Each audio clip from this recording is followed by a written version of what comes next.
Es redistribución vía mercados. Es un paper admitido a Econométrica. Econométrica es un journal top de economía y próximamente va a ser publicado. Los tres autores del paper, uno de ellos es Peter Worsak de Northwestern, el otro es de Duke Communers de Harvard, y el último, Mohammad Akbanpur de Stanford, ¿sabes? Son universidades top, ¿no? Vamos ahí. El objetivo de la charla es no entrar mucho a los temas técnicos, pero lo que yo sí quiero es que se queden las ideas, ¿no? Las ideas principales que deja este artículo, ¿no? Entonces, si tienen alguna duda o alguna aclaración de alguna cosa que hablo, pueden dejarlo en el chat ahí y gustoso voy a tratar de responderlo si es que está en mis posibilidades. ¿Sí? ¿Cuál es el esquema de la presentación? Voy a comenzar con una introducción. Como segundo punto, voy a mostrar el modelo que estoy presentando y voy a concluir después, ¿no? Entonces, ¿cuál es la pregunta principal que quiere responder ese artículo, ¿no? Es ¿cómo diseño mercados en presencia de desigualdad en riqueza? Entonces, comienzo con una suposición, ¿no? Yo voy a diseñar mercados con un bien. Puede ser, por ejemplo, el mercado de manzanas, el mercado de las vacunas del COVID, el mercado de salarios, ¿no? Por ejemplo. No voy a tocar un tema macroeconómico, donde miro muchos mercados a la vez, ¿no? O sea, solo voy a enfocarme en un mercado. Pues por esto que este tema es un tema de microeconomía. Entonces, hay muchos casos actualmente en donde se aplica el control de precios y subsidios. Por ejemplo, un tema muy actual son las vacunas del COVID, ¿no? Actualmente en Perú ya felizmente ha avanzado mucho el tema de la vacunación y a nadie se le cobra por eso, ¿no? Nadie paga por una vacuna, pero obviamente la vacuna tiene un precio, ¿no? Precio que el Estado negoció. Pero los usuarios, nosotros, no pagamos por ello. O sea, es subsidiada, ¿no? El tema de las viviendas públicas. Hay un programa en Perú también de mi vivienda, que son precios subsidiados, ¿no? Precio de vivienda para un sector de la población por debajo del precio de mercado, ¿no? También está el salario mínimo, ¿no? O sea, ¿por qué el Estado opta por poner salario mínimo? ¿No? Justamente es para, bueno, la excusa, o lo que está por detrás de eso es que se quiere proteger a un sector de la población vulnerable que puede ganar mucho menos, ¿no? Entonces se pone un tope, ¿no? Entonces, la pregunta que quiero traer es, ¿son estas políticas de control de precios, de subsidios, son una buena idea? Esas son las preguntas que quiero tratar de responder, ¿no? ¿Cuál es la intuición económica estándar a esto, ¿no? Entonces, acá tengo un diagrama que creo que todo el mundo que vio por primera vez economía lo ha estudiado, ¿no? Tú tienes ahí, por un lado, el eje Y, el eje vertical, el precio, y el eje horizontal, la cantidad, ¿no? Entonces tú dices, tengo la oferta y demanda, las curvas de oferta y demanda, obviamente acá está súper simplificado como si fueran rectas. Y uno dice, en donde se encuentran ellos, ¿no? El punto de intersección, ese punto es el precio de equilibrio, ¿no? Y ahora, ¿por qué? Te dicen, ¿no? Porque ese punto, inclusive, maximiza la suma de los triángulos. El triángulo rojo, que es la ganancia para los compradores, y el triángulo azul, ¿no? La ganancia para los vendedores, ¿no? El precio de equilibrio es el precio que maximiza el bienestar social. Esa es la justificación del por qué se usa el precio competitivo de equilibrio. ¿Y qué pasa si es que, por ejemplo, yo subo el precio, ¿no? O sea, el P estrella sería el precio de equilibrio y el P línea sería un precio mayor al precio de equilibrio. ¿Qué ocurriría en ese caso? Ocurriría que no muchos compradores estarían de acuerdo a comprar un bien a un precio mayor que el precio de equilibrio, es por eso que su triángulo se reduce. Y esto hace que también o sea, muchos más vendedores quisieran vender a un precio más caro, pero como hay menos compradores dispuestos a pagarlo, esto crea una región de ineficiencia, ¿no? Entonces, el bienestar o la ganancia para el vendedor es menor y la ganancia para el comprador es menor también con respecto al precio de equilibrio, ¿no? ¿Por qué? Porque se crean regiones de ineficiencia. ¿Y cuál sería, por ejemplo, en este precio, un precio mayor al precio de equilibrio?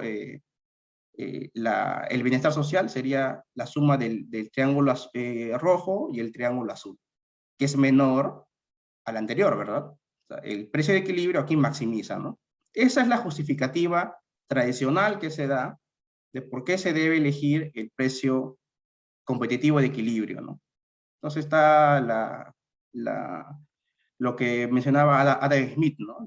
La mano invisible, ¿no? Que el precio que el mercado fija es un precio bueno para la sociedad, ¿no?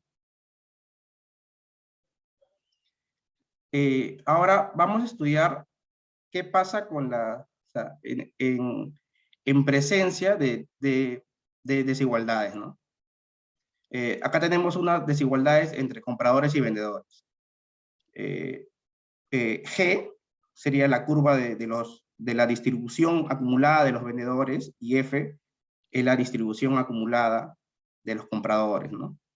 El eje horizontal acá es los ingresos y el eje vertical es la densidad acumulada, ¿no? Entonces, pues, se puede ver, por ejemplo, que en esta gráfica, ¿quiénes son los que son más pobres, ¿no? Los que tienen menos ingresos son justamente los vendedores, ¿no? Entonces, vamos a ver cómo este modelo va a atacar el problema que no, nos hemos planteado, ¿no? Entonces, vamos a recapitular, ¿no? ¿Cuál es el modelo estándar, ¿no? El modelo estándar es, tengo un bien, esta hipótesis también es primordial, tengo un bien indivisible, ¿no? Por ejemplo, las vacunas contra el COVID son indivisibles, ¿no? Tú necesitas una vacuna, ¿no? No que te llegue media vacuna o un cuarto de vacuna no te haría efecto, ¿no? El dinero, también vamos a considerar el dinero, y el dinero vamos a suponer lo que sí es perfectamente divisible. Vamos a tener una masa unitaria, o sea, vamos a tener un grupo de vendedores y vamos a considerarlo como una masa unitaria de vendedores. Los vendedores, en este caso, van a ser los que poseen el bien. Por ejemplo, ¿no? Si fueran vacunas, son las personas o los agentes que tienen en su poder una vacuna, ¿no? Vamos a considerar que hay una masa mu, puede ser distinta, ¿no? Porque puede haber más compradores que vendedores o más vendedores que compradores, ¿no? Entonces vamos a considerar una masa mu de compradores y los compradores son los que no tienen el bien. Cada agente, o sea, compradores y vendedores, tienen un valor para el bien en cuestión, que lo coloqué como VK, y entonces el par, la dupla XK, XM, va a denotar la posesión del bien, ¿no? Y la posesión de la riqueza. Entonces, si un agente tiene esta dupla, XK, XM, ¿cuál sería su utilidad? Vamos a considerar utilidades lineales, ¿ya? Entonces, a ese agente tiene XK del bien y cada bien lo valora como VK. Entonces, con respecto al bien es VKXK, ¿no? Más la riqueza que él ya tiene, ¿no? Es XM. Entonces, ¿cuál es la pregunta, no? ¿Cómo maximizar este bienestar? Así planteado el problema, la respuesta es el precio de equilibrio. Simplemente establecer el precio de equilibrio y el precio de equilibrio ya te da un precio que maximiza el bienestar social. Ese es el modelo estándar. Pero ahora, por qué, que, por qué que necesitamos variar este modelo, ¿no? Miren el gráfico, acá tenemos una curva de utilidades con respecto a la riqueza, ¿no? Voy a mostrar por qué la riqueza influye en las preferencias de la persona. Estas fotos son fotos mías, que lo hice hoy, por eso no está tan bien hecha, ¿no? Supongamos que el W1 soy yo cuando estaba en San Marcos, ¿no? O sea, yo ganaba cero ahí, o sea, era pobre, entonces estaba acá, mi ingreso era W1, muy bajo, pero mi utilidad marginal, esto es, un sol más a mí, o sea, para mí, yo valoraba un sol mucho, ¿no? O sea, un sol adicional, ¿no? A mi riqueza, lo valoraba bastante. Entonces, esto es medido por ¿cuál? Por la derivada, ¿no? U', ¿en qué punto? MW. Pero pasaron los años y accedí a una beca a Brasil, al IMB. Entonces, estoy en el punto W2. Entonces, ahí ya me daban un pequeño salario, ya podía cobrarme algunas cosas. Entonces, en ese punto, un sol más a mi economía, a mi riqueza, ya era menos que un sol más cuando yo estaba en San Marcos, por ejemplo, ¿no? No ganaba mucho, pero ganaba un poco más, digamos. Entonces, mi utilidad marginal es un poco menor a la utilidad marginal anterior, ¿verdad? Pero ahora digamos que yo estoy en el punto actualmente, W3. Ya he conseguido un trabajo, ¿no? Un poco decente, digamos, ¿no? Entonces, en este punto ya un sol más a mi economía no me hace tanto, ¿no? O sea, no tanto como cuando estaba en la maestría o en el pregrado. Entonces, más o menos así, ¿no? O sea, cuando una persona es más rica, ya no valora tanto el dinero, ¿no? Por ejemplo, a Bill Gates o consideren cualquier político, ¿no? Porque todos los políticos en el Perú son millonarios. A esa persona un sol más a su economía, pues no le va a hacer pues, casi nada, ¿no? Esa persona casi tiene su riqueza al infinito. En cambio, a una persona que sí está, pues, ¿no? Y yo me imagino que todos ustedes, igual que yo cuando estaba en pregrado, tener un sol más, pues, ¿no? Era mucho más significativo, ¿no? Que a una persona rica ahora que le des un sol más, por ejemplo. Esto es, acá indico gráficamente, de por qué la riqueza influye en mis preferencias en cuanto al valor del dinero. Porque yo estoy poniendo el ejemplo de un sol más. O sea, es el mismo sol para todas las personas, pero depende cuánta riqueza tengan previamente para que ellos valoren ese dinero, ¿no? Entonces, acá, con esa observación, voy a hacer algunas modificaciones al modelo estándar. Entonces, las cosas que están en negrito acá son las mismas que el modelo estándar y los que están en rojo son las cosas que han ido variando, ¿no? Entonces, primero, tengo un bien indivisible acá, igual que el modelo estándar, y tengo el dinero que sí es divisible, ¿no? Acá entra una modificación, ¿no? Los agentes pueden poseer a lo más una unidad del bien K. O sea, nosotros, cuando uno estudia un problema nuevo, tiene que ponerse en los casos, digamos, más simples, ¿no? Tiene que estudiar los casos más simples y ver si puede solucionar ese caso simple. En este caso estamos haciendo la simplificación de que a lo más se puede poseer un bien K. Pero esta simplificación también está a la par al mundo real, ¿no? Como yo mencionaba antes, ¿no? Las vacunas, ¿no? Por ejemplo, hay vacunas, o sea, no la del coronavirus, porque el coronavirus se necesitan dos, pero hay muchas vacunas que solo necesitas uno, ¿no? Incluso hay una vacuna del coronavirus que sí necesitas uno, porque es la Johnson, ¿no? Pero digamos, en ese caso, el modelo se acopla bien, ¿no? Entonces, vamos a pensar así. Entonces, los agentes pueden poseer a lo más una unidad del bien K. Cada agente a lo más puede tener una vacuna, por ejemplo. Pero cualquier cantidad arbitraria de dinero, ¿no? M. Los que tienen el bien tienen a lo más una unidad del bien, ¿no? Por ejemplo, las de vacunas también entran ahí muy bien, ¿no? O sea, si yo necesito solo una vacuna de Johnson para el coronavirus, no me haría nada de más, o sea, no me ganaría nada si que me ponen dos, ¿no? Por ejemplo, ¿no? Y los que no tienen, los no poseedores, no tienen nada, ¿no? No tienen nada, no tienen ninguna unidad del bien K. Entonces ya, los otros 3 puntos son iguales que el modelo estándar, la masa unitaria de los vendedores, tenemos una masa mu de los compradores, los vendedores son los que poseen el bien, por eso ellos van a vender ese bien, y los compradores son los que aún no poseen el bien.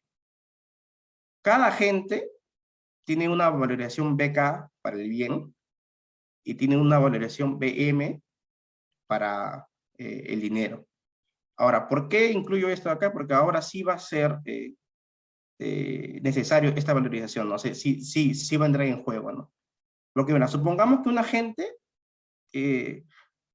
tiene la dupla XK-XM. XK denota la posición del bien, que en este caso sería 0, 1, porque como hemos visto anteriormente, a lo más tú puedes tener 1, o sea, o tienes un bien o no tienes nada, ¿no? XM es la posición del dinero, que sí puede ser cualquier número real. Entonces, ¿cuál es la utilidad, no? Entonces, la utilidad viene así, ¿no?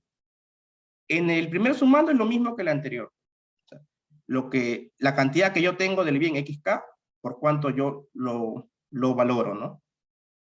Pero el segundo sumando sí entra a ser distinto al anterior, porque viene a ser cuánto yo tengo del bien M, que es XM, por la valorización del bien M, ¿no? Que como hemos visto anteriormente, es distinto porque depende de la riqueza de las personas, ¿no? Una persona más rica valora menos el dinero que una persona más pobre, ¿no? Entonces vamos a denotar R, que sería el cociente entre la valoración del bien con la valoración del dinero, B de K sobre B de M. Vamos a llamarle tasa de sustitución, ¿está bien? Siempre lo voy a mencionar de acá para adelante. Para ganar ideas, vamos a suponer que este R está distribuido de forma uniforme de 0 a 1. Esto solo va a ser para ganar ideas, para ganar intuiciones, pero en el teorema final que voy a demostrar, no va a ser necesario. O sea, ese teorema se puede demostrar con la hipótesis general. Entonces, vamos con algunas observaciones, ¿no? O sea, ¿por qué esta variable que yo he creado, R, es útil? Porque miren que he hecho más complejo el modelo al modelo estándar. O sea, nuestro modelo es más complejo. ¿Por qué? Porque ya tenemos dos variables, ¿no? Tenemos tanto la valorización del bien como la valorización del dinero. Entonces eso crea una complejidad mayor, ¿no? Pero vamos a ver que justamente introduciendo esta nueva variable, vamos a reducir esta supuesta complejidad, vamos a simplificarlo de una manera para que no sea tan complejo y podamos verlo en una sola dimensión. Entonces, en esa línea, voy a mostrar que el comportamiento de los agentes solo depende de esta tasa de sustitución. ¿Por qué no? Esto solo es un ejercicio matemático súper simple, ¿no? Digamos que un agente de dupla BK-BM, o sea, valora BK el bien y valora BM el dinero, prefiere la dupla XK-XM a la dupla IK-IM. ¿Esto qué se implica? Ustedes habrán visto en microeconomía, ¿no? Cuando la utilidad representa a la preferencia. Entonces, como la utilidad era lineal, ese es un supuesto que yo dije al comienzo, entonces, ¿no? Haces, ¿no? B de K por XK más B de M por XM, y por otro lado, lo respectivo con el I. Entonces, el término de la izquierda es mayor o igual que el término de la derecha. ¿Por qué? Porque la utilidad representa la preferencia de la gente, ¿no? Entonces yo multiplico por cualquier constante positiva a esta desigualdad y la desigualdad se mantiene, ¿no? A esa constante le llamamos C. Entonces, lo que está acá arriba es lo mismo que decir que la dupla XK-XM es preferida a la dupla IK-IM con un nuevo agente, pero esta agente va a tener, va a ser del tipo CBK-CBM. O sea, es lo mismo que el anterior, pero multiplicado por C, ¿no? O sea, es el mismo agente. ¿Por qué? Porque, o sea, los agentes son indiferentes si tienen las mismas preferencias, ¿no? Entonces, esta preferencia de esta gente con la preferencia de la gente multiplicado por C a la dupla es la misma. Entonces, son lo mismo, ¿no? Entonces es indiferente. Entonces la tasa de sustitución es, es una buena variable introducida, ¿no? Porque me caracteriza el comportamiento de los agentes. Además, el R también es informativo con respecto al bienestar, al peso del bienestar. ¿Cómo así? Defino el peso del bienestar así. El lambda R va a ser la esperanza del valor del dinero, dado que la tasa de sustitución es este R, ¿no? Digamos, definimos eso, ¿está bien? Definimos eso, vamos a ver después por qué este peso del bienestar es importante, ¿no? Entonces, una primera observación que podemos decir es, si que R es mayor, entonces, si que R es mayor, quiere decir que este cociente BDK sobre BDM es mayor. Y si BDK sobre BDM es mayor, quiere decir que el BDM es menor, ¿no? Y si el BDM es menor, el valor esperado del BDM va a ser menor. Entonces, si que R aumenta, el lambda disminuye, ¿no? Entonces, es una función monótona decreciente, ¿verdad? Entonces, mientras más rico es, el peso es menor, ¿no? A eso voy, ¿no? Porque el R indica más o menos como que si tiene más tasas de sustitución, es más rico, ¿no? Y si tiene menos tasas de sustitución, es pobre, ¿no? Entonces ya. Ahora, este R también brinda una información al que va a diseñar el mecanismo, porque la pregunta es, ¿yo cómo diseño el mecanismo? Tal que cumpla ciertas condiciones, que después lo voy a decir, pero también maximice el bienestar social, ¿no? Entonces, este R también brinda información que el diseñador usa para ponderar utilidades de cada agente a esta función de bienestar social. ¿Por qué? Es también un simple ejercicio matemático. ¿Cuál es la contribución de un agente que está alocado XK, XM y que es del tipo BKB? Vamos a ver la expresión. Es el valor esperado de la utilidad, ¿no? La utilidad lineal, que es esta suma de acá, ¿no? BKXK más BMXM. Haces las cuentas, simplemente cuentas nada más complicadas, y te sale que esta esperanza es igual a la esperanza de lambda por U. Este U va a ser esta utilidad que está acá, que es RXK más XM. Esto es como si fuera, esto es una utilidad normalizada, ¿no? Porque estoy considerando acá como, entre comillas, que el valor del dinero es 1, ¿no? Pues estoy normalizando eso, ¿no? Y me sale afuera el lambda, ¿no? Entonces, vemos que el lambda ya es informativo, ¿no? Porque me dicen, mira, ¿sabes qué? No es necesario tener estas dos variables para mi objetivo de bienestar social, que simplemente calculando el lambda con respecto al R, tengo toda la información que yo quiero. Entonces, vamos a introducir ahora, porque nosotros vamos a estudiar el mercado, o sea, cómo diseñar el mercado en presencia de desigualdad de la riqueza, ¿no? Entonces, vamos a introducir dos mediciones de desigualdad, ¿no? Entonces, primero, ¿cuál es el valor promedio del dinero? O sea, el J va a ser o bien compradores o bien vendedores, ¿no? O sea, tenemos dos lados en un mercado, ¿no? Tenemos compradores y vendedores. Entonces, simplemente el lambda J va a ser el valor esperado del valor del dinero, ¿no? Nada más. Tomo el promedio de eso, o sea, es el valor esperado y ya está. Entonces, cuando digo que hay desigualdad cruzada de ambos lados de la economía, cuando estos valores promedios son muy distintos, ¿no? ¿Está bien? Y cuando digo que hay una desigualdad en un lado de la economía, esto es, digamos, si estoy en compradores o estoy en vendedores. Si el lambda que yo definía antes, que es el peso del bienestar, es distinto al promedio, ¿no? Ahora, ¿se acuerdan del lambda, no? Que mientras mayor era el R, el lambda es menor, ¿no? Entonces, ¿qué me mide la desigualdad, no? Si hay muchos pobres, ¿no? Si hay muchos pobres, ¿qué quiere decir? Que el lambda es muy grande, ¿no? Entonces, si es que yo logro acotar el lambda, puedo decir que la desigualdad en algún lado de la economía es baja. Entonces, si está acotada, por ejemplo acá, lambda menor que 2, el lambda mayúscula, entonces digo que la desigualdad en un lado de la economía es baja. Y si el lambda pasa esa valla, hay muchos pobres en un lado de la economía, entonces digo que la desigualdad en ese lado es muy alta. Son solo mediciones. Entonces, vamos a descomponer el problema del diseñador. Esto también es una técnica muy común, ¿no? Que se hace en ciencia, ¿no? Tengo un problema muy grande y la estrategia es dividir ese problema en problemas pequeños que yo puedo resolver individualmente, y después el truco está en cómo yo ensamblo esos resultados, ¿no? Entonces, eso más o menos es el esquema, ¿no? Del trabajo en el artículo. Entonces, ¿cuál es el esquema?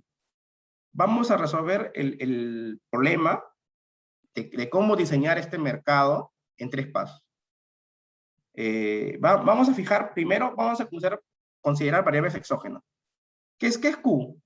Es la cantidad negociada. Por ejemplo, puede ser cuántas vacunas estoy solicitando, ¿no? Un ejemplo. ¿Y qué es R? Es el ingreso, ¿no? O sea, esto es, por ejemplo, cuando tú estás en un mercado, los compradores tienen una cantidad de dinero para comprar un bien, ¿no? Entonces, esa cantidad de dinero son los ingresos, ¿no? Que se tienen. Entonces, vamos a considerar estas variables primero como exógenas, o sea, que están afuera del modelo y que son dadas. Entonces, ¿cuál es un paso primero? Vamos a analizar la optimalidad por el lado de los vendedores. ¿Qué es esto? Que vamos a encontrar el mecanismo óptimo para adquirir Q bienes mientras se gasta lo más R, porque R es el ingreso, o sea, no puedo comprar más de lo que tengo, ¿no? ¿Cuánto tengo? R, ¿no? O sea, lo más R. Y vamos a analizar por otro lado el caso en el lado de los compradores. ¿Cuál es lo óptimo para el punto de vista de los compradores? Entonces, ¿cuál es este problema del punto de vista de los compradores? ¿Cuál es el mecanismo óptimo para alocar objetos mientras se alcanza al menos R en ingresos? ¿Verdad? Porque del punto de vista de los compradores los vendedores solicitan que sus bienes valen R. Entonces, tú tienes que conseguir mínimamente R, ¿no? De ingresos para poder comprar esos objetos. Después de haber analizado la optimalidad en ambos lados de la economía de forma individual, el tercer paso es unirlo, ¿no? Como uno. ¿Y cuál es acá el key del asunto? ¿Cuál es esta llave que nos va a permitir unir esto? Esto es limpieza de mercado, ¿no?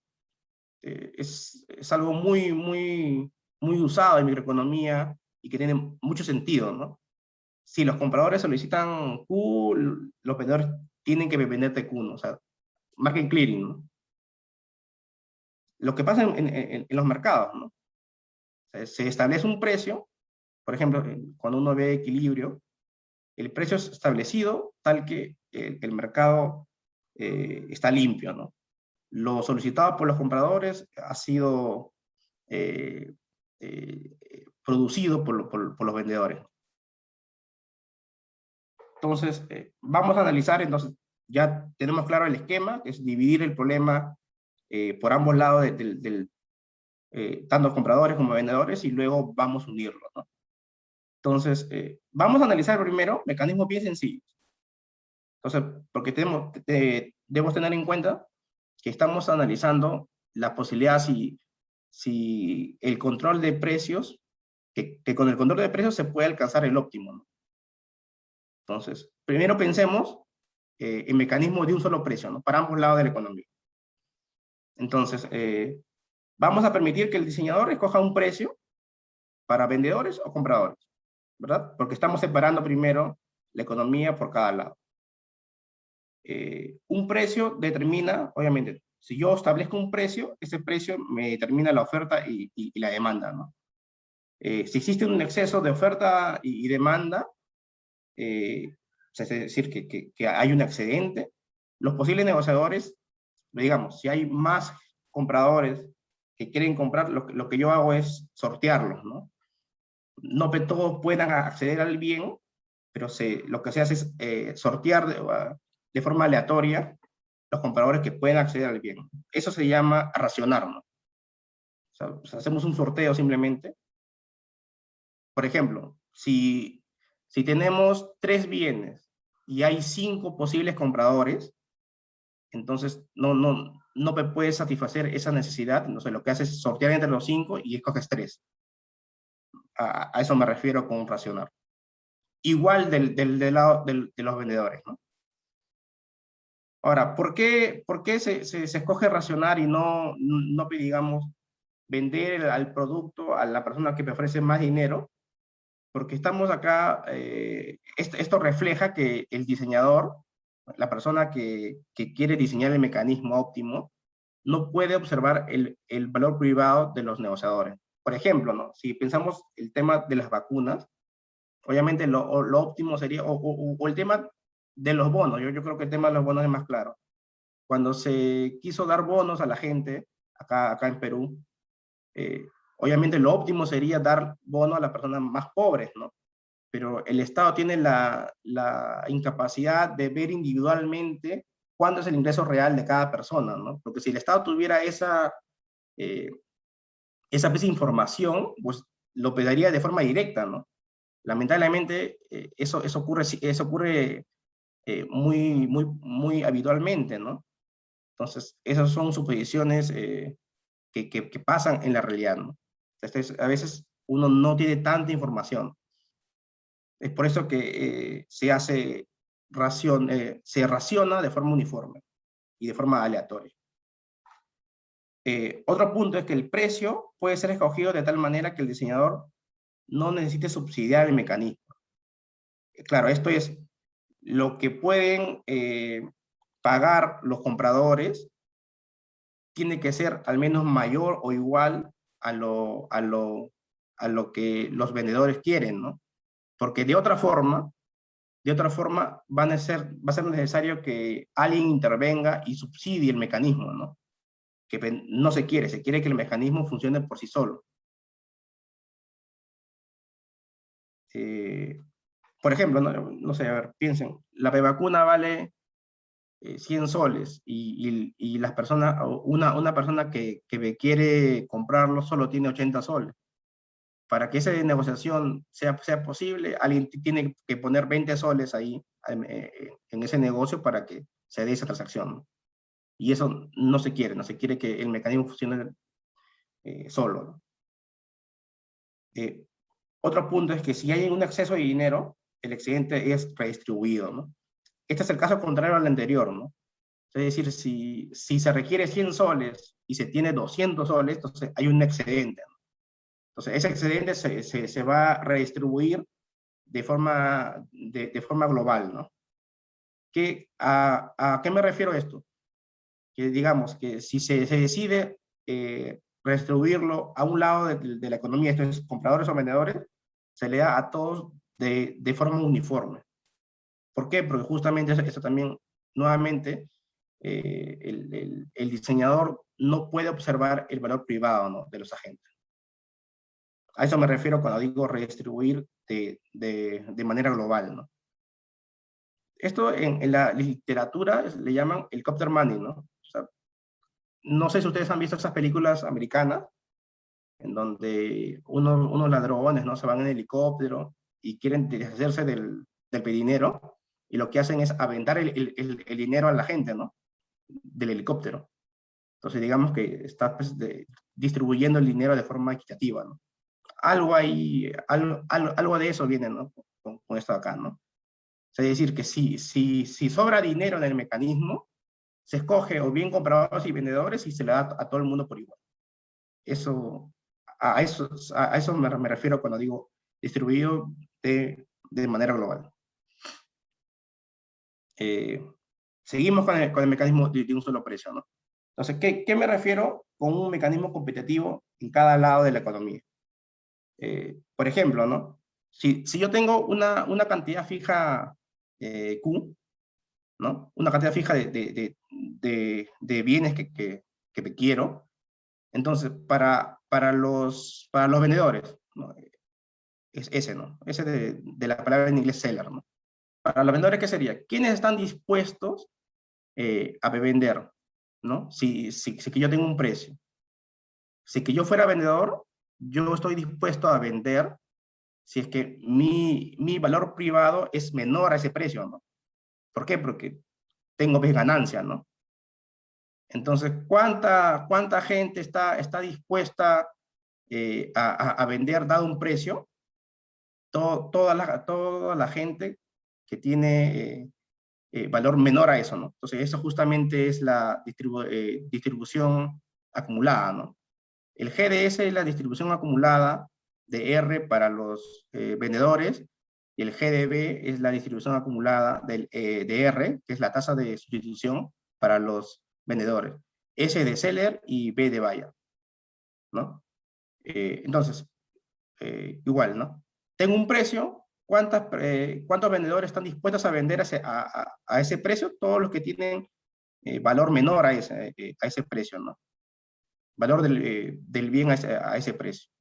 Entonces, ¿cuántas hay de vendedores? Esta cantidad, ¿no? GDS, PS, C, ¿no? Entonces, pero como cada vendedor tiene una unidad del bien, entonces, ¿cuántos bienes tengo? Esto por uno, ¿no? Entonces, este mismo valor. ¿Y cuántos quiero? Uno.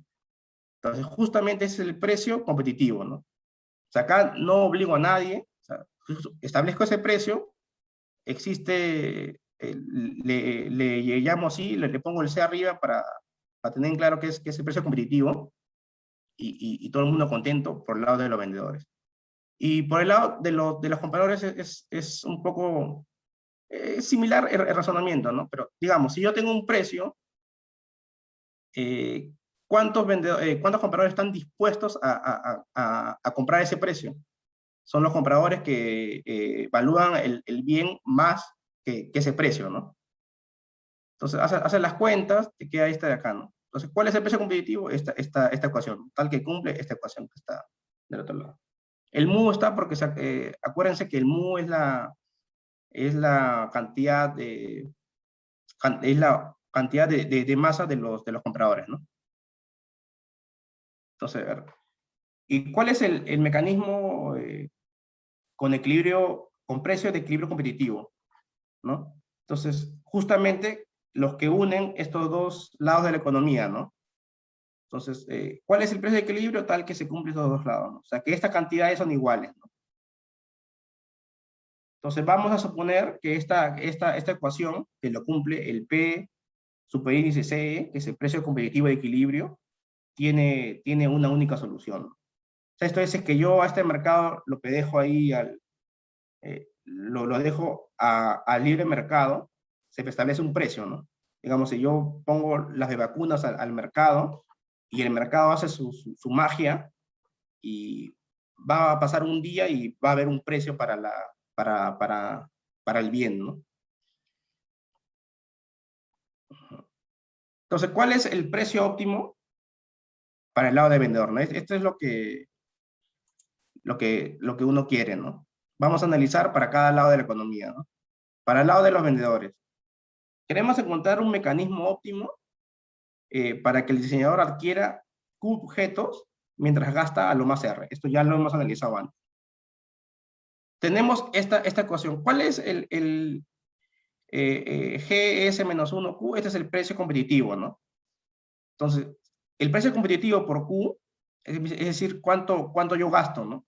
Lo que se gasta en el precio competitivo debe ser menor que R.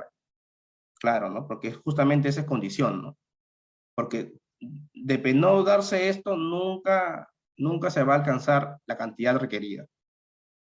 Entonces, otra es, el precio que yo establezco por el lado de los vendedores debe ser mayor o igual al precio, competitivo.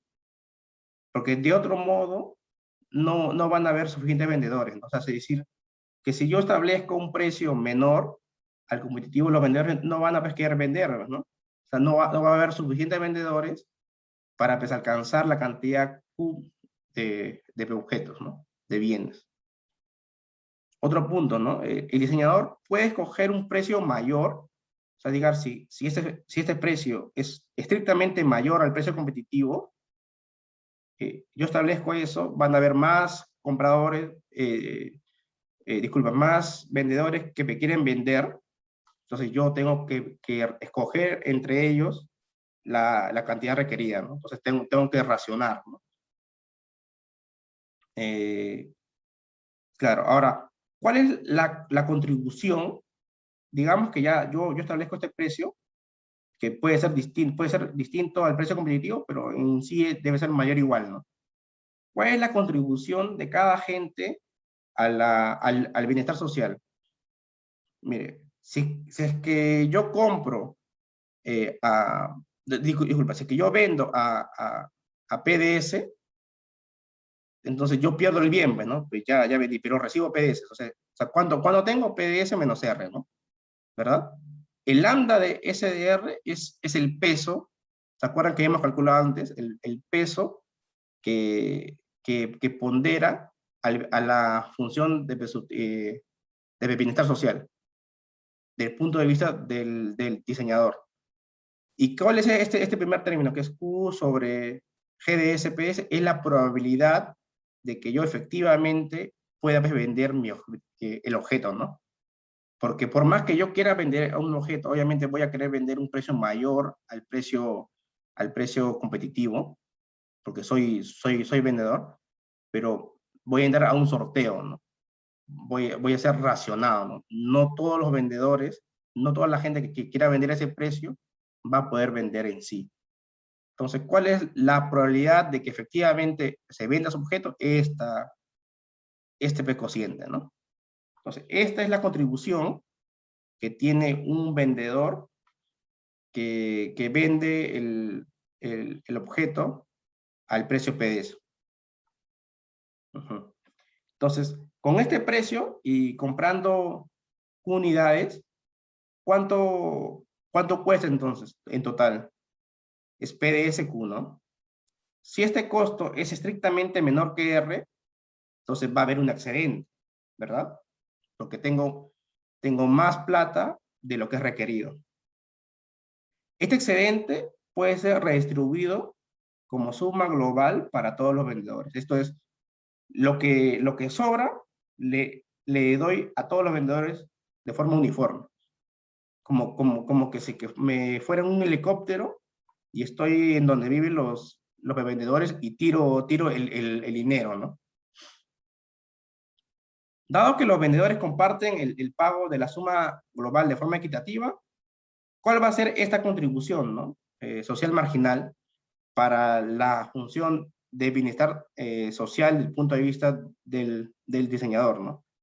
Va a ser esta de acá, va a ser este sumando último que está acá. R menos PDSQ es justamente el excedente, y el lambda de ese, ¿se acuerda? Es el valor esperado del dinero para los vendedores. Entonces, esto es lo que sobra si es que cojo un precio mayor al precio competitivo. ¿Y cuál es lo otro, no? Esto que está dentro de la integral es simplemente lo que cada uno, en realidad, este Q y el G puede pasar dentro de la integral porque es lo que cada agente contribuye a la función de bienestar social, ¿no? Entonces, todo esto que está entre llaves es la función de bienestar social para los vendedores del punto de vista del diseñador. Entonces, ¿cuál es el problema del diseñador? Es adquirir objetos mientras se gasta lo más R. Pero él quiere maximizar esta función, ¿no? Porque mi objetivo es que se maximice el bienestar de la sociedad, ¿no? Pero el PDS tiene, o sea, el precio que yo voy a escoger tiene límite, ¿no? Primero, como ya hemos analizado antes, tiene que ser mayor al precio competitivo, ¿verdad? Y también lo que se gasta puede ser a lo más R, ¿no? Entonces, el precio es menor, igual que R, dividido entre Q. Entonces, este es un problema de optimización, ¿no? No es un problema fácil, ¿ya? Pero ese es el problema del diseñador si es que el diseñador solo puede escoger un precio para los vendedores. Entonces, hay que analizar acá, ¿no? ¿Cuáles son los efectos de escoger un precio mayor al precio competitivo? Primero, ¿no? Miren este primer cociente, ¿no? Si el PDS es mayor, el G, al ser una función de distribución, es monótono creciente, ¿no? Entonces, este acá también es mayor. Entonces, si que el cociente es mayor, todo este factor es menor, ¿no? Entonces, y esto acá, ¿qué me indica? Que esta es la probabilidad de que el vendedor efectivamente venda. Entonces, la probabilidad de que se aloque de forma eficiente baja, ¿verdad? Esto hace que me baje la función objetivo, ¿no?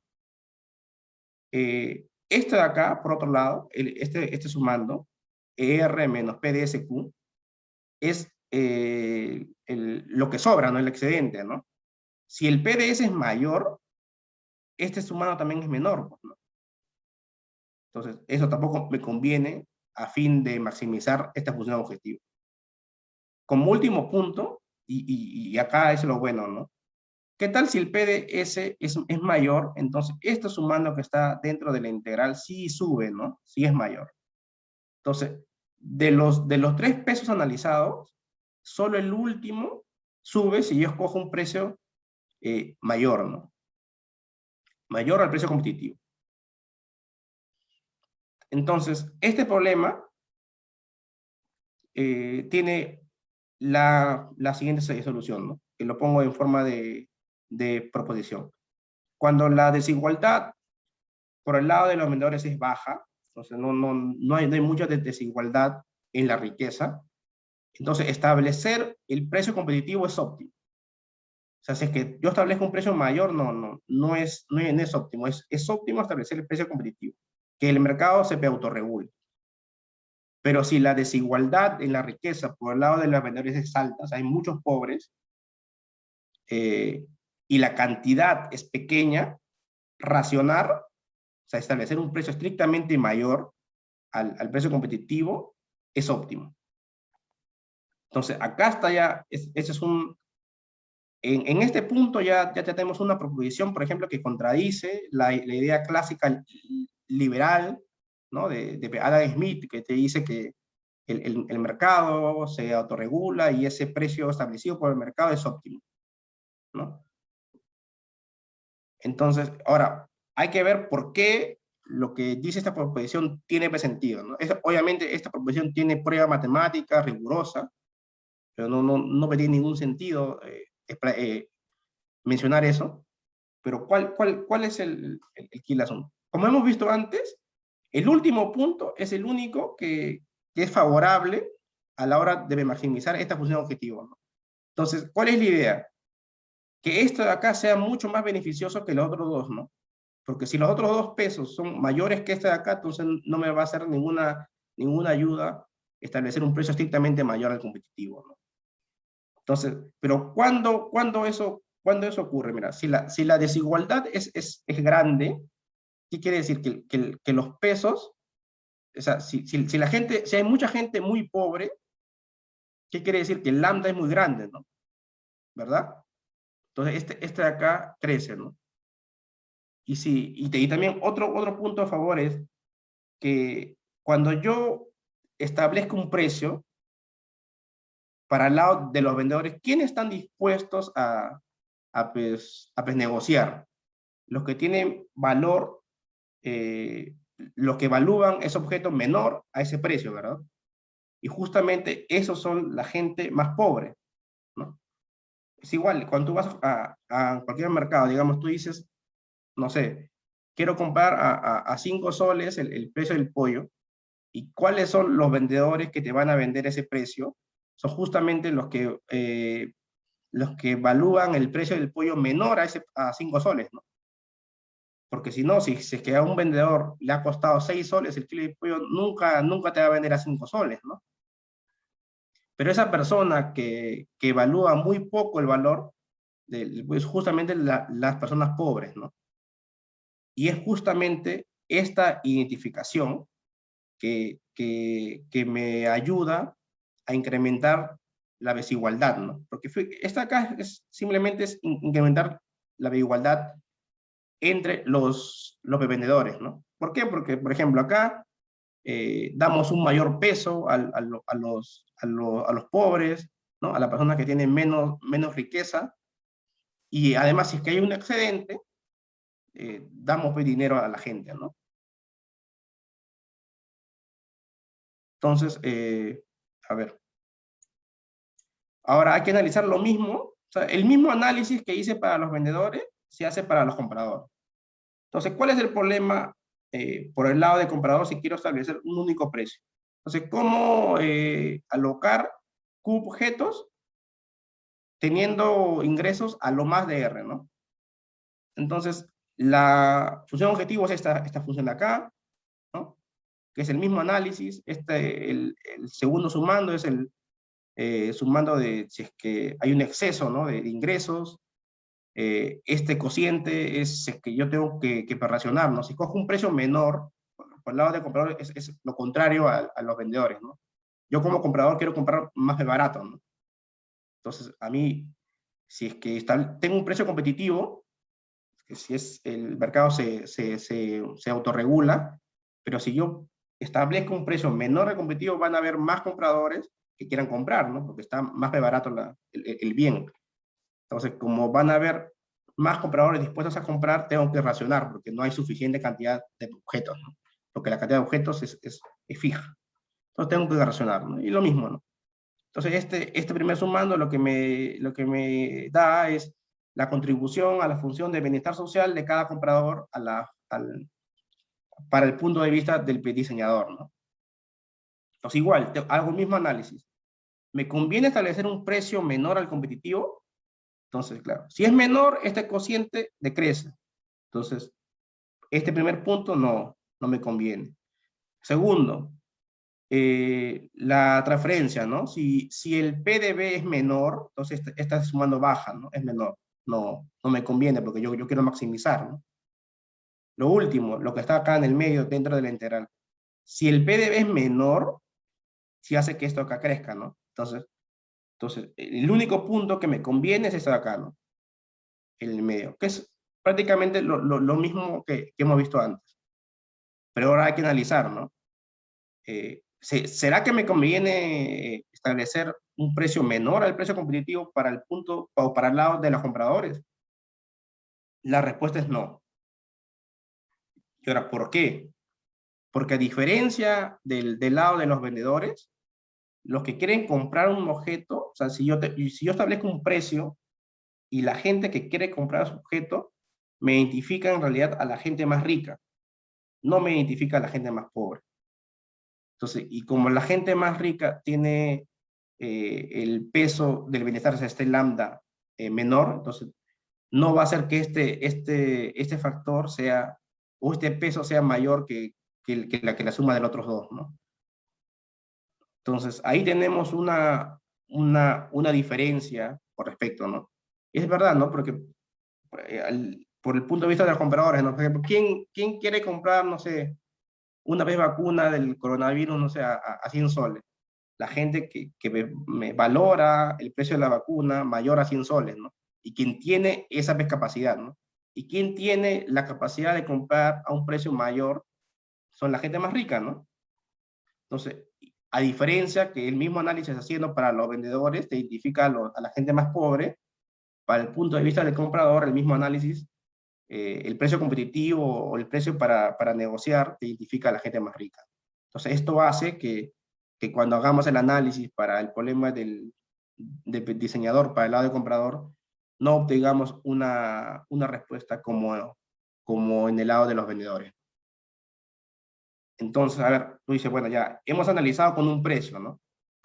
Ahora vamos a analizar con dos precios, ¿no? O sea, estamos ya incrementando la complejidad, ¿no? O sea, ya hemos analizado mecanismos en cuales establezco un precio que puede ser distinto al competitivo para cada lado de la economía, compradores y vendedores.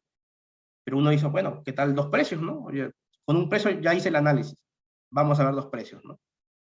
Desde el punto de vista de los vendedores, se mantiene que establecer el precio que hemos analizado antes, un único precio, es óptimo. Entonces ahí no se hace mayor análisis. Pero para el lado de los compradores sí, ¿no? Porque ya hemos visto que para el lado de los compradores no me funciona establecer un solo precio, ¿no? Pero ¿qué tal si que establezco dos precios, ¿no? Un precio más grande, que es el PHB, H de higher, y un precio menor, un PLB, L de lower, ¿no? Entonces, establezco dos precios, uno mayor y uno menor. Y digo así, el que me compra con el precio mayor, esa persona obtiene el objeto con probabilidad 1, ¿no? O sea, va a la lotería y con probabilidad 1 gana. Y el que compra el bien con probabilidad, digo, con precio menor, obtiene, o sea, va a una lotería, ¿no? O sea, obtiene el objeto con una probabilidad menor que 1. O sea, va a una lotería. Entonces, si es que yo fuera rico, ¿no? Si, digamos, imagínense, las de vacunas, si es que yo fuera rico, bueno, entonces pago el precio mayor y yo tengo con probabilidad 1, tengo la vacuna, ¿no? Entonces, eso me identifica a los ricos, ¿no? O sea, establecer dos precios en el lado de los compradores me identifica aún más a los ricos, ¿no? Entonces, a eso se refiere con mejorar el screening, ¿no? O sea, puedo hacer una identificación mejor de los compradores si es que establezco dos precios a diferencia de uno. Entonces, tengo la siguiente proposición. Cuando la desigualdad en el lado de los compradores es baja, esto es, no hay muchos pobres, establecer el precio competitivo es óptimo. Ahí no tengo nada, o sea, no hay mucho misterio. Pero cuando esta desigualdad es alta en los compradores y Q es suficientemente grande, racionar es óptimo. O sea, racionar con dos precios, ¿no? Claro, y obviamente voy a racionar solo con el precio menor, ¿no? Porque con el otro entrego el producto con probabilidad 1. Ahora, ¿por qué? Porque en este caso requiero que la cantidad sea grande, ¿no? Lo que pasa es que esto, primero que al establecer dos precios, identifico, ¿no? Una población de compradores más ricas y otra menos ricas, digamos. Pero no es tan bueno el screening, entonces necesito una cantidad de objetos pues, colocar en los compradores mayor, ¿no? Para que, digamos, cuando tengo una cantidad mayor, bueno, por ahí toca a los pobres, ¿no?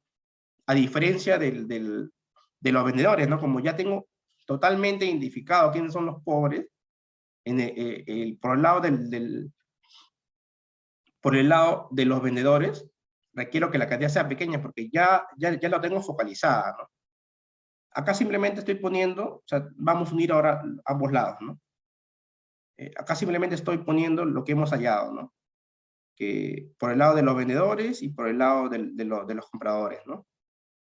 Las proposiciones que ya hemos visto. Entonces, ahora vamos a unir ambos lados, ¿no? Entonces, a esto le llaman precio cuña, ¿ya? Cuando no hay que racionar. Cuando la desigualdad en ambos lados es baja, es óptimo establecer precios tal que el mercado se limpie, ¿no? Es market clean, tal cual hemos visto antes. Redistribuimos cualquier ingreso excedente mediante pagos de suma global por el lado que tenga mayor promedio de valor de dinero. Esto es así. Cuando en ambos lados no hay mucha desigualdad, establezco el precio de equilibrio. Y si hay algún excedente, miro qué lado de la economía, compradores o vendedores, es más pobre. Y a ese lado redistribuyo de forma uniforme el excedente. Esto es lo que me dice esta proposición. Pero ¿qué pasa? Que cuando sí hay desigualdad, ¿no? Si la desigualdad por el lado de los vendedores es alta, ¿no? Y los vendedores son más pobres que los compradores, y si la masa de los compradores es suficientemente pequeña, es óptimo racionar a los vendedores estableciendo un precio mayor al competitivo. ¿Está bien? O sea, solo pongo un precio mayor al competitivo, nada más, por el lado de los vendedores. Y si la desigualdad, otra proposición, si la desigualdad por el lado de los compradores es alta y la cantidad de los compradores dispuestos a pagar es suficientemente grande, es óptimo racionar a los compradores, como hemos visto, ¿no? Con dos precios, ¿no? Un precio mayor y un precio menor. El precio mayor obtiene el bien con probabilidad 1 y el que paga el precio menor raciona, ¿no? Obviamente todo esto acá está aprobado, lo único que yo estoy dando son las ideas por atrás, ¿no? Entonces, ¿cuál es lo bueno de esto? Nosotros hemos analizado todo esto teniendo estas proposiciones, se dan suponiendo que la tasa de sustitución está uniformemente distribuida, ¿no? Que es una proposición en principio fuerte, ¿no?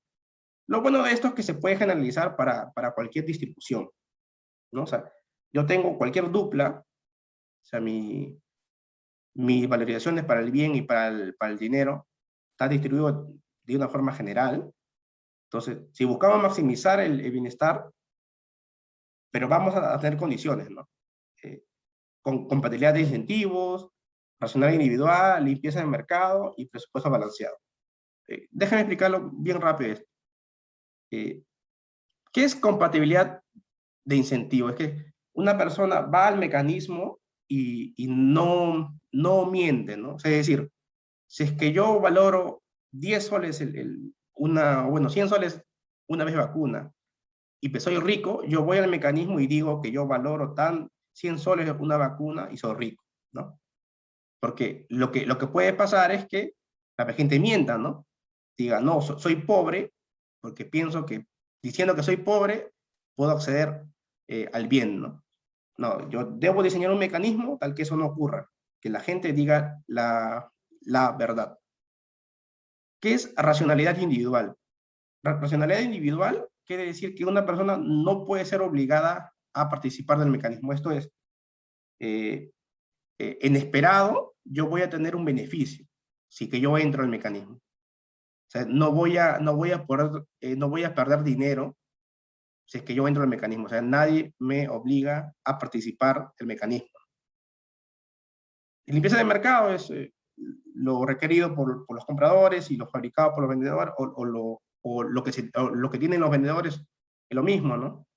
Y presupuesto balanceado es que no hay un subsidio, ¿no? Externo, ¿no? Entonces, bajo este contexto, que ya es un poco más general que el que hemos analizado antes, tenemos un teorema, ¿no? Que existe un mecanismo óptimo que usa una combinación, acá hay un typo, disculpa, una combinación del precio cuña, esto es el precio que se establece, único sin que haya la necesidad de racionar. Combinamos eso y con precios racionados. Ya, pero ¿cuántos en total? El número de precios en total envolvidos es pequeño, como máximo 4 y 3 si la suma total a transferir es no nula. ¿Qué quiere decir esto? ¿Qué quiero decir con 4 y 3? Esto es que como máximo, digamos, si es que yo establezco 3 precios para los compradores y un precio para los vendedores, ya tengo 4 precios, ¿no? O sea, y eso es como máximo, ¿no? Y 3 en casos normales, ¿no? O sea, si la suma total a transferir, es decir, que lo que me pagan los compradores con lo requerido por los vendedores, no pues son iguales, es decir, que los compradores tienen un poco más. Entonces, si es que eso ocurre, entonces solo es necesario 3 precios, ¿no? Entonces, 3 precios es 2 precios, puede ser 2 precios para compradores y un precio para vendedor. O dos precios para vendedores y un precio para comprador, ¿no? O sea, son pocos precios, ¿no? Que están envolvidos para tener un mecanismo óptimo. Y son controles de precios, ¿no? Entonces son precios establecidos.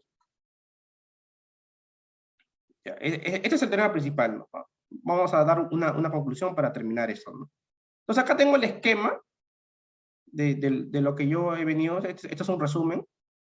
Entonces yo he compartido estos slides como acá para que ellos lo pues, distribuyen ustedes si quieren repasarlo. Simplemente es un resumen de lo que he descrito antes. Entonces, pero ¿cuál es la contribución del artículo, no? Hay dos tipos de contribución, ¿no?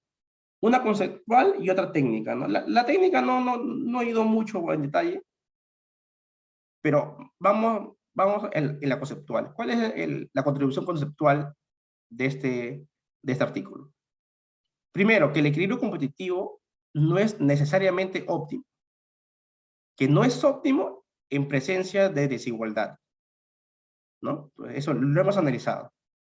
Y es fuerte, ¿no? Eso es este es un resultado que está probado de forma matemática, ¿no? Otra contribución conceptual es que como la forma del mecanismo óptimo depende del tipo de desigualdad, ¿no? Se dieron cuenta que hemos analizado si hay desigualdad primero en ambos lados de la economía, es decir, si hay más pobres en los compradores o los vendedores, y también se analiza la desigualdad en el mismo lado, ¿no? O sea, en los compradores se analiza cuál es la distribución de la riqueza y en los vendedores también igual, ¿no? O sea, ese análisis ha sido crucial, ¿no? Para llegar a una respuesta. ¿Y cuál es la contribución técnica? Se caracteriza, ¿no? Lo bueno que hemos caracterizado, esta de acá, es una caracterización total de cuál es el mecanismo óptimo en cada situación, ¿no? Pues eso es bueno. Y lo último es, lo bueno, lo que pasa es que la prueba matemática para este resultado usa una técnica de concalificación, que es una técnica geométrica, de verdad que si que ustedes tienen la posibilidad de leer el paper, léanlo, es muy chévere, es bonito, se van a divertir. Entonces, esa contribución matemática también es buena porque se ha usado en pruebas de otras investigaciones, ¿no? No solo de esto.